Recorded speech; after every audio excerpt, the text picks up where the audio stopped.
সৃষ্টির শ্রেষ্ঠ একবারও কি আল্লাহ কোথাও বলছে? প্রমাণ দেখাইতে পারবেন? আল্লাহ বলেন মানুষকে আমি সৃষ্টির শ্রেষ্ঠ বানাইছি, অথচ মানুষটারে বানাইছি মাটি দিয়া। কিন্তু সৃষ্টির শ্রেষ্ঠ বানাইছি, সম্মান আর মর্যাদা মানুষকে আমি আল্লাহ বেশি দিছি। ফেরেশতা নূরের তৈরি, কিন্তু ফেরেশতারে আল্লাহ মানুষের বডিগার্ড বানাইছে। কথা কি বুঝতেছেন? ফেরেশতা কিসের তৈরি? এটা জোরে কইতে হইব। ফেরেশতা নূরের তৈরি, মানুষ মাটির তৈরি, অথচ মাটির তৈরি মানুষের বডিগার্ড হিসাবে আল্লাহ ফেরেশতারে বানাইছে। মানুষের সঙ্গে আমার আল্লাহ বডিগার্ড ফিট কইরা দিছে। আপনারা যে গলার মধ্যে সাইনবোর্ড লাগাইয়া এটা স্বেচ্ছাসেবী সাচ্ছেন, এখানে যে ফুলা ফান্ডা ইয়া আমার স্টেজের সামনে চিল্লাচিল্লিটা করতেছে, আমি কেমনে ওয়াজটা করতাম? একটা মানুষ আলোচনা করতে গেলে একটা ধ্যানে থাকতে হয়। এখানে আমার কাছে এরা বৈশাও রয়েছে, আবার সাইনবোর্ড লাগায় ঘুরতেছে যে আমি এটা স্বেচ্ছাসেবী। আপনার কাজটা কি তা? আপনি যদি স্টেজের কাছে নিয়ন্ত্রণ না করতে পারে, পোলাপানি কেন ঝগড়া লাগতেছে? 3বার 4বার আমি ইশারা দিছি। এটা কি মাহফিল করছেন না একটা তামসা জুড়াইছেন? আমি বুঝতে পারতেছি কেন আপনারা পোশাক করছেন। আপনারা এখানে তো একজন থাকেন, এখানে থাকেন 2জন, কে এই পোলাপানগুলা কে দূরে নিয়ে আসেন না কেন? 3বার 4বার বাংলাদেশে এখানে ঝগড়া করতে ঝগড়া করে ঠেলায় আমলায় কেমত করে লিতেছে। কেউ বাধাও দেয় না, কেউ দমকও দেয় না। আলোচনা করতে গেলে একটা ধ্যানে আপনাদের সাথে কথা বলতে হবে। কোন উস্তাদ যদি ছাত্ররে পড়ায়, ছাত্র যদি দিকে ঝগড়া করে, আপনার মন চাইবে পড়াইতে? একটু মনোযোগ দেন আল্লাহর রাস্তায়। আমি জানি আপনারা আমার প্রতি বিরক্ত হইতেছেন, কিন্তু আমি যেই জায়গায় বসাই জায়গাতে আপনি বসলে বুঝতেন কতটুকু বিরক্ত লাগে। কারণ আমি কথা বলতেছি একটা ঠান্ডা মাথায় আপনাদের পাশে, আমার ধ্যান চলে যায় এইদিকে। এই জন্য ধ্যান নষ্ট করবেন না। এখানে 2-3 জন খারাপ সাইনবোর্ড লাগায় যারা আছেন, ওই যে সাইনবোর্ড লাগায় জায়গা করে এখানে খারাপ পোশাক লাগায় জায়গা। এটা কি ফ্যাশন যে আমার দেখতে আমি স্বেচ্ছাসেবী? হবে না খারাপ। আর আপনারা যারা থাপা দূরে লই ফেলবেন আমাদের, আমি নেড়ে দিয়ে ওয়াশ করাম এখানে বয়া। হ্যাঁ, কথা মনোযোগ দেন। ফুলা ভান্ত শতানি করবো, কিন্তু গার্জেন যারা আছে ধমক টমক দেওয়ান লাগবে। কথা একটু মনোযোগ দেন। বারে বারে যদি বাম হাত ঢুকাই দেন তো ওয়াজ যাবে বা গোল্লায়। আমার নিজেরই এত না করতে শুরু করছিলাম। একটু মনোযোগ দেন। বলুন, আল্লাহ ফেরেশতাদেরকে কি বানাইছে? আমরার বডিগার্ড বানাইছে। হ্যাঁ, আপনি যদি রাস্তায় ঘুমায় থাকেন, আপনার 2টা নাকের ছিদ্র আছে, খানের ছিদ্র আছে, কোনোদিন দেখছেন নি যে আপনার নাকে দিয়ে সাপ ঢুকছে, খানে দিয়ে ঢুকছে? দেখছেন নি? তাহলে অনেক ফুটপাতে দেখবেন মানুষ ঘুমায় থাকে। আরে কত কিছু হয়। নাক দিয়া কেন তার মশা ঢুকে না? নাক দিয়া কেন মাছি ঢুকে না? একবার কি চিন্তা করছেন? কেন ঢুকে না জানেন? নাকের কাছে আল্লাহ ফেরেশতা রাখছে, কানের কাছে ফেরেশতা রাখছে। তুমি যদি এখানে আল্লাহকে নিয়ে চিন্তা করো যে আমি যে ঘুমাই, কত পাশে দিয়া পোকা যায়, পিপিলিকা যায়, কিন্তু সব জায়গায় আমার কামড় দেয়, কিন্তু নাকে দিয়া ঢুকে না, কান দিয়া ঢুকে না। কারণ আমার প্রতিটা জায়গায় আল্লাহ ফেরেশতা দিয়া বডিগার্ড রাখছে। নূরের তৈরি ফেরেশতা, মাটির তৈরি মানুষের বডিগার্ড। নূর লইয়া যারা গুতাগুতি করো, মানুষের সম্মান তোমরা কমাইতে চাও, আল্লাহ মানুষের সম্মান বাড়াইয়া দিছে। মানুষ সৃষ্টির শ্রেষ্ঠ। কতক্ষণ ঠিক না বেটি? ফেরেশতা সৃষ্টির শ্রেষ্ঠ কোথাও আল্লাহ বলে নাই। আল্লাহ বলছেন মানুষ তোরে সৃষ্টির শ্রেষ্ঠ বানাইছি। সমস্ত মাখলুকাতের মধ্যে আল্লাহ মানুষকে সম্মান দিছে বেশি। অতি ভক্তি দেখাইয়া ওই নূরের তৈরি ফেরেশতার দাম বাড়াইয়া দেয়। যেই ফেরেশতার দিয়ে আল্লাহ মানুষের বডিগার্ড বানাইছে, এর দাম বাড়াইয়া দেয়। ধর্মীয় জ্ঞান না থাকার কারণে, প্রচুর স্টাডি না করার কারণে। কথাগুলি একটু দিলের কান লাগায়া শুনেন। ফেরেশতা নূরের তৈরি, বডিগার্ড হইল মাটির তৈরি। কথা ঠিক? আল্লাহ ফেরেশতারে দিয়া মানুষের বডিগার্ড বানাইছে। নাকের কাছে ফেরেশতা আছে, কানের কাছে ফেরেশতা আছে, 2 কাঁধে 2 ফেরেশতা আছে রে। সবগুলা তারা সিসি ক্যামেরার মতো নিয়ন্ত্রণ করে। আল্লাহ বলেন দেখ মানুষ, তোরে কত সম্মান আর মর্যাদা দিলাম বানাইয়া। আমি সৃষ্টির শ্রেষ্ঠ ঘোষণা দিছি। শুধু তাই না, আসমান নূর দিয়া বানাইয়া, একবারও বলি নাই আসমানটা সুন্দর করে বানাইছি। আসমান হীরামণি মুক্তা দিয়া বানাইয়াও বলি নাই যে আসমান সুন্দর করে বানাইছি। কিন্তু মানুষ, তোরে বানাইয়া আমি 1টা 2টা না 4টা কসম কাটছি। এই মানুষ বানাইয়া রব্বে কারীম চারটা কসম করছে গো। চারটা কসম করে বলে মানুষ রে, তোর থেকে সুন্দর আমি আল্লাহ কোনো মাখলুকই বানাই নাই। সুবহানাল্লাহ। আল্লাহ চারটা কসম করছে, দুইটা হলো ফলের কসম, দুইটা হলো স্থানের কসম। একটা হলো তিন ফলের কসম। তিন ফল আপনারা চিনেননি? চিনেন? ডুমুর ফল।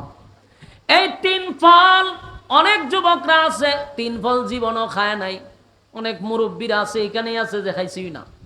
অথচ আল্লাহ কোরআনে এই ফলের কথা স্পষ্ট বইলা রাখছে, এটা একটা ঔষধ। আমরার যুবকরা তিন ফল খায় না, খায় কি এক ফাইলই যথেষ্ট। বাস্তব না বাস্তব?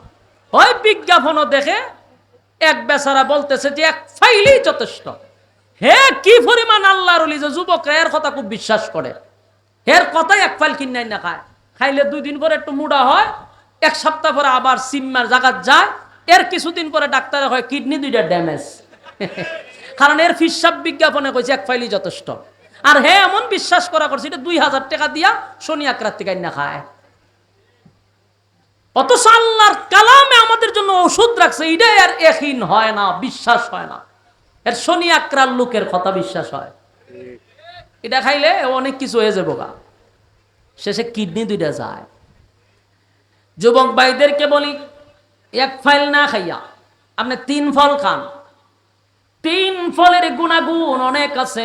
3 ফল খাইলে পরে আল্লাহর নবী বলেন 3 ফল যদি নিয়মিত কেউ খায় মরার আগে বৃদ্ধ হবে না। অনেকে মনে করছে যে মরার আগে আর জন হই, তখন বিষয়টা এমন না। সব বাইঙ্গা তো আর আমি ওয়াজ করতাম না। এই জন্য যারা বুঝা নেওয়ার বুঝা নেবেন, বৃদ্ধ হবেন না এটা যুবকরা বুঝে নিতে হবে। কিন্তু খাইলে মুড়া হইবেন এমন ওয়াজ নাই কিন্তু আমার কাছে। কারণ মুড় হইলে তো আমি খাইয়া মুড় হইতাম। এখানে আমার থেকে চিকন লোক আর আসেনি কেউ।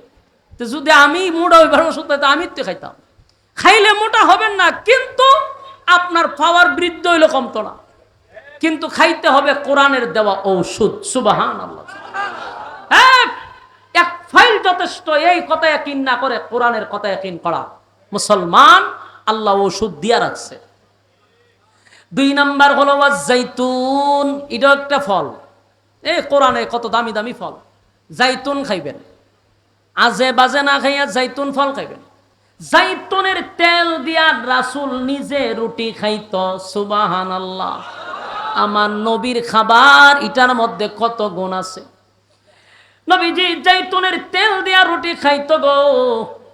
আর এখন জাইতুনের তেল পাওয়া যায়, লোশন ব্যবহার না করে জাইতুনের তেল ব্যবহার করেন। আপনার স্ত্রীর জন্য জাইতুনের তেল নিয়ে যান, বাচ্চার জন্য জাইতুনের তেল নিয়ে যান, স্কিন ক্যান্সার হবে না। সুবহানাল্লাহ। বাড়িতে গিয়া হইবে কি হইব না? সুবহানাল্লাহ কই না করে? এই যে লোশন মাখেন, এটা তো কেমিক্যাল যুক্ত। এর থেকে জাইতুনের তেল ব্যবহার করবেন, শরীরের চামড়া সফট থাকবে, বাচ্চাদের জন্য অনেক উপকার। তাহলে এখানে কয়টা কসম? 2টা ফলের কসম, 3 ফলের কসম। জাইতুন ফলের কসম। ওয়াতুরে সিনিনা, সিনাই পর্বতের কসম। 2টা স্থানের কসমের মধ্যে একটা হলো সিনাই পর্বতের কসম, আর একটা হলো ওয়াহাজাল বালাদিল আমিন, পবিত্র মক্কা নগরীর কসম। কসম হইল কয়টা? এই 4টা কসম।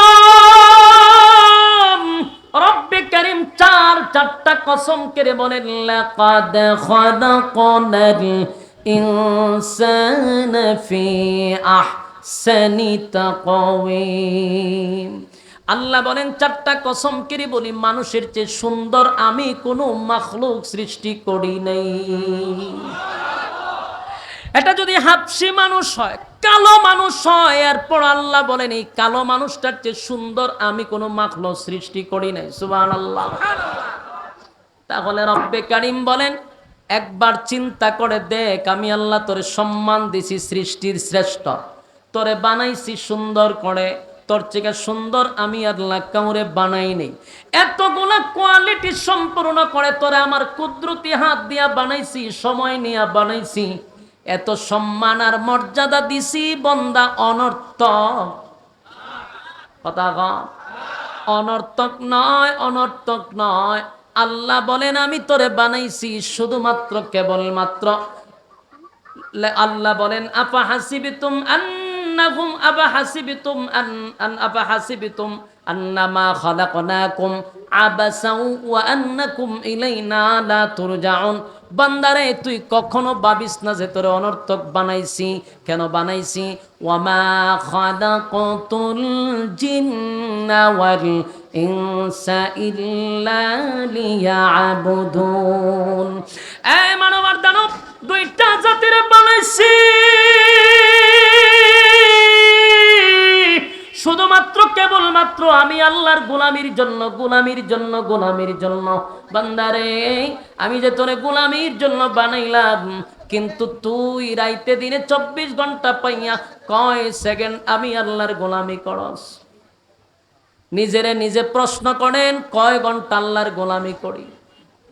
আমি আপনি যদি মসজিদের ইমাম সাহেব যদি আপনার কাছে বলে হুজুর ভাই আসেন না একটু নামাজে যাই, মসজিদে যাই, স্পষ্ট কয় হুজুর আমার তো সময় নাই। কি কয়? সময় নাই, সময় নাই।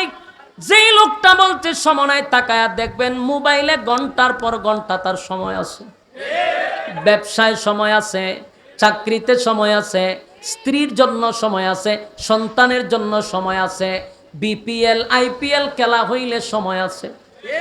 সময় নাই শুধু আল্লাহর বেলা। আল্লাহ বলেন সময়ের মালিক আমি,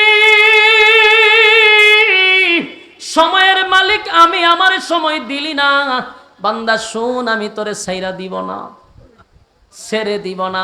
এই আয়াতে আল্লাহ বলেন ওয়ালাকাদ যারানা লিজাহান্নামা কাসীরাম মিনাল জিন্নি ওয়াল ইনস।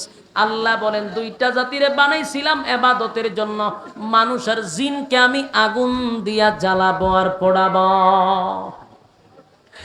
লাহুম কুলুবুন লা ইয়াফকাহুনা বিহা ওয়া লাহুম আ'য়ুনুন লা ইউবসিরুনা বিহা ওয়া লাহুম আযানুন লা ইয়াসমাউনা বিহা। আল্লাহ বলেন চক্ষু দিছি দেখার জন্য, কান দিছি শোনার জন্য, অন্তরটা দিছিলাম বোঝার জন্য।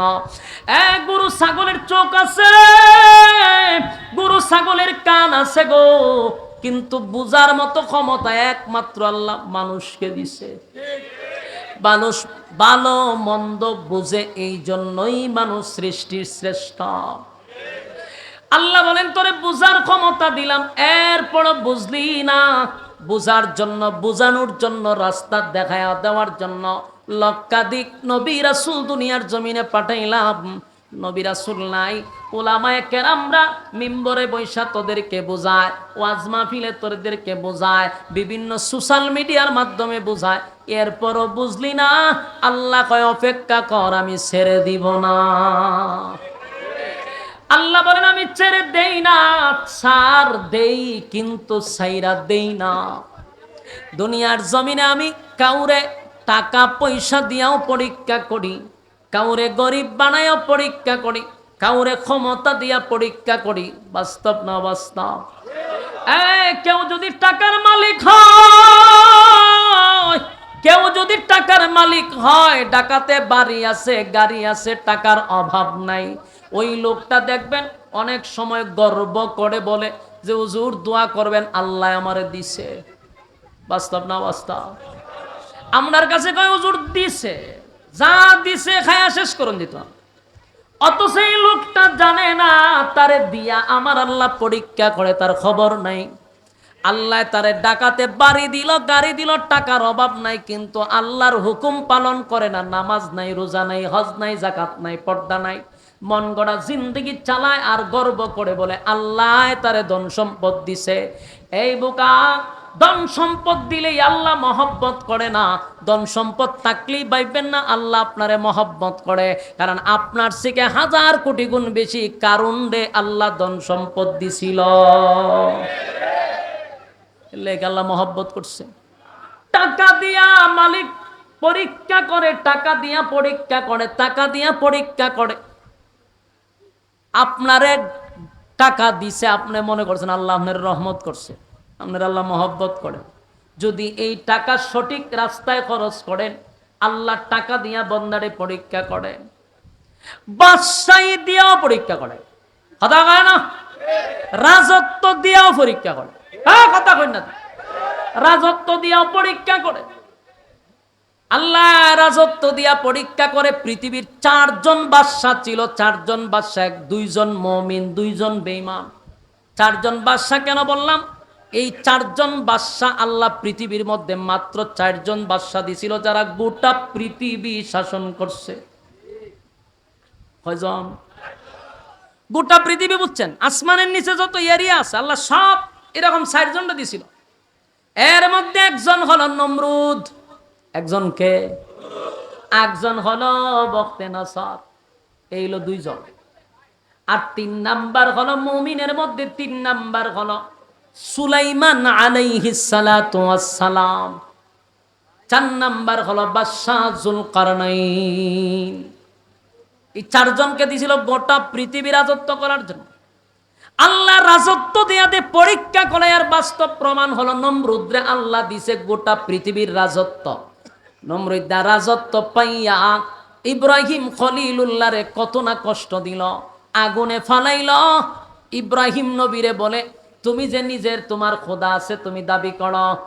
ইব্রাহিম নবীর কাছে নমরুদ্দা কয়, আমি তো খোদা, আমারে খোদা বানো। ইব্রাহিম খলিলুল্লাহ বলে, তুই কোনোদিন খোদা হতে পারস না। এই খম্বক, এই নাদান, কোনোদিন খোদা হওয়ার যোগ্যতা তোর মধ্যে নাই। আমার রব আমারে নবী বানাইয়া পাঠাইছে তোরে হেদায়েতের বাণী শোনানোর জন্য।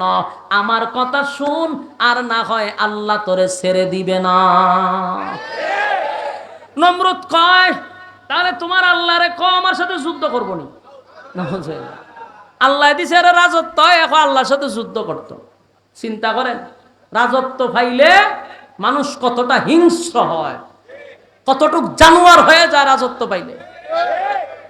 মাঝে মধ্যে রাজত্ব মানুষকে চতুষ্পদ জানোয়ারের চেয়ে নিকৃষ্ট বানায়া দেয়।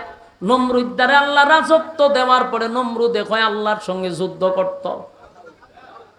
নিচের থেকে তীর মারে আল্লাহরে মারার লেগা। আল্লাহ কয়, ফেরেশতা বড় আশা করছে আমার মারতো, আর এ খুব আনন্দে আছে, এর আনন্দ নষ্ট করে লাভ নাই। তীরের মধ্যে রক্ত লাগাইয়া দেয়, রক্ত লাগাইয়া তীর আবার এর কাছে ফিরাইয়া দিছে। এই তীরের মধ্যে রক্ত দিকা কয় আল্লাহ মাইরা লেছি, নাউজুবিল্লাহ না। এরপরে ডিজে গানের আয়োজন করছে, এ নাচে। ইব্রাহিম খলিলুল্লাহ যে নাচস করে, কত মার আল্লাহ মাইরা লেছি, নাউজুবিল্লাহ। আল্লাহ কয়, তোর ইব্রাহিম নবী কয়, বুঝছি তোর উপরে নিশ্চিত ঠাডা পড়তাছে, লক্ষণ খারাপ, তোর ফাঁক উঠতে গেছে, তুই আল্লাহ মেরা লাশ পেয়েছে আনন্দ মিছিল করাস। এই নমরুদ ইব্রাহিম খলিলুল্লাহর সাথে বেয়াদবি করছে, অথচ তামাম পৃথিবীর বাদশাহী দান করছিল। আল্লাহ রাজত্ব দিয়া পরীক্ষা করে, কথা কয় না? এই রাজত্ব দিয়া পরীক্ষা করে, ক্ষমতা দিয়া পরীক্ষা করে, কিন্তু কেউ যদি ক্ষমতার অপব্যবহার করে আল্লাহ কিন্তু তারে ছেড়ে দেয় না, তার প্রতিবাদ করে জুতা দিয়া। নমরুদরে সাইজ করছে কি দিয়া? জুতা দিয়া। নমরুদের ইতিহাস থেকে যারা শিখে নাই এখনো কিন্তু তাদের কপালে জুতার বাড়ি আছে না নাই? কারণ আল্লাহ দিছে ইতিহাস পর আর শিখ, যাতে জুতার বাড়ি তোর কপালে না পড়ে। জুতার বাড়ি আছে না নাই?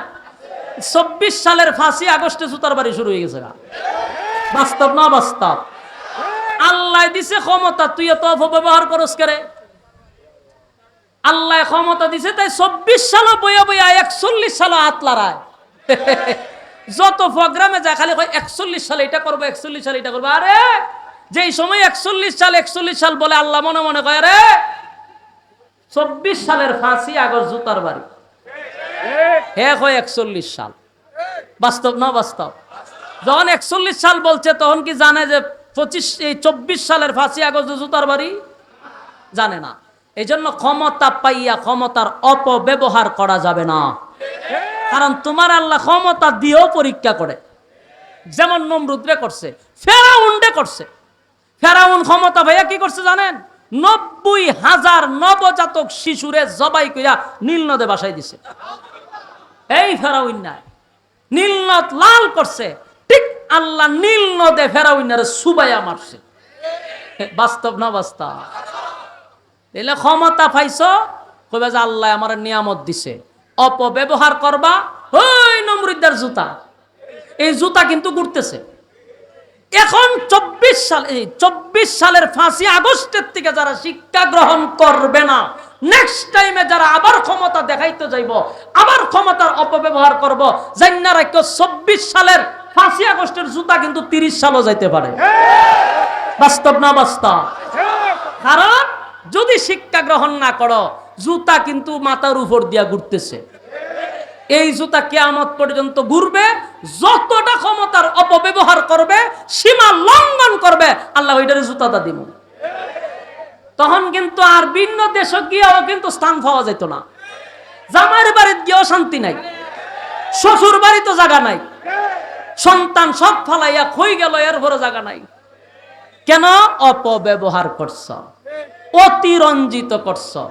বাবা, আল্লাহ কিন্তু বেশি জুলুম পছন্দ করে না। কেন? তোমাদের গরম ভাতে কেউ পানি দিছিল না, তোমাদের মতো তোমরা দেশ চালাও, কিন্তু তোমরা অতিরঞ্জিত করছো। নির্দোষ মানুষদেরকে তোমরা ঘুমাইতে দাও নাই শান্তিতে। তোমাদের নাকের ডগায় জানাকুর, চাঁদাবাজ, লম্পটরা নাকের ডগায় ঘুরছে, তোমরা কিছু বলো নাই। নির্দোষ মানুষকে তোমরা হত্যা করছো, কারণ ক্ষমতার অপব্যবহার দেখাইছো। আমি আজকের এই বক্তব্য এতটুকুই বলবো, নেক্সট জেনারেশন যারা আসবে তারা যেন শিক্ষা গ্রহণ করে। আমরা উলামায়ে কেরাম ইতিহাস পড়ছি নমরুদের, ফেরাউনের, এজন্য আমরা জানি যে জুতা মাথার উপরে, উল্টা পাল্টা করলে বাড়ি শুরু। তখন ঠিক নেই। নমরুদ দেয় খুব বেটাগিরি দেখাইছে। হ্যাঁ, গুলায় এটার কি তা কয় না আপনারা? তীর মারছে, আল্লাহরে মেরে লইতো। কত বড় পাওয়ার হের! এই জন্য এই পাওয়ার দেখানো যাবে না। কতক্ষণ ঠিক? আল্লাহ কিন্তু টাকা দিয়েও পরীক্ষা করে। বাদশাহী দিছিল মুমিন দুইজন, একজন জুলকারনাইন বাদশা, আরেকজন হলো বাদশা সুলাইমান আলাইহিস সালাতু ওয়াস সালাম। সুলাইমান শুধু নবী ছিল না, উনি একজন বাদশা ছিল। আর সুলাইমান আলাইহিস সালাতু ওয়াস সালামকে আল্লাহ এমন এক রাজত্ব দিছে, কিয়ামত পর্যন্ত এমন রাজত্ব আল্লাহ কাউরে দিবে না। সুলাইমান নবীর আগেও কাউকে দেয় নাই। সুবহানাল্লাহ। কারণ সুলাইমান নবীর বাহিনী ছিল 3টা দল। কয়টা দল? আমেরিকার প্রেসিডেন্টের বাহিনী কিন্তু এক দল, এটা হলো মানুষ। কথা বল, মানুষ ছাড়া আর কোনো দল আছে? রবট দিয়ে কি নিয়ন্ত্রণ করেনি? তাহলে পৃথিবীর সবচেয়ে বড় ক্ষমতা যারা বসে আছে তারারও কিন্তু একটা দল মানুষ। আর সুলাইমান নবীর 3টা দল ছিল, একটা হলো মানুষ, আর একটা হলো জিন্নাত, আর একটা হলো পাখি। হে, 3টা দল নিয়ে উনি দেশ চালাইতো। আর সুলাইমান আলাইহিস সালাতু ওয়াস সালাম পিপিলিকার ভাষাটুকু বুঝতো। তার মানে পিপিলিকার বাদশা ছিল, সমস্ত পশু পাখিদের বাদশা ছিল, শুধু মানুষের না, জিনেরও ছিল। সুবহানাল্লাহ। এই বাদশাহী দেওয়ার পরে পরীক্ষা করছে, কিন্তু সুলাইমান নবী এত বড় রাজত্ব পাইয়া একটা সেকেন্ডের জন্য আমার মালিকরে ভুলে নাই। আল্লাহ কিন্তু আইয়ুব নবীরও বাদশাহী দিছিল। নাম শুনছেন আইয়ুব নবী? আইয়ুব আলাইহিস সালাতু ওয়াস সালামকে রাজত্ব আল্লাহ দিছিল, বাদশাহী দিছিল। এত বড় বাদশাহী পাইয়া আমার মালিকরে আইয়ুব নবী ভুলে নাই। আল্লাহ একদিন বলে, ফেরেশতারা, আইয়ুবরে আমি রাজত্ব দিছি, আমার আইয়ুব একটা সেকেন্ডের জন্য আমি মালিকরে বলে নাই রে। এমনি এই কথাটা শয়তান শুনছে। শয়তানে শুনে কয়, আল্লাহ সুখে আছে তো এই জন্য আপনারে ভুলে নাই, দুঃখে পড়লে ভুলা যাইব। কে কয়? শয়তান না। আল্লাহ কয়, আমার আইয়ুব কোনোদিন আমি আল্লাহকে ভুলবে না। কত একটু পরীক্ষা করে লাগ। আল্লাহ হয়তো তুই পরীক্ষা কর, কত আমার ফাওয়ার দেন, ফাওয়ার দিলেন না আমি গিরিঙ্গি বাজি করতাম। কথা ঠিক, যতটা গিরিঙ্গি বাজ আছে এরা উপর থেকে ফাওয়ার পায়।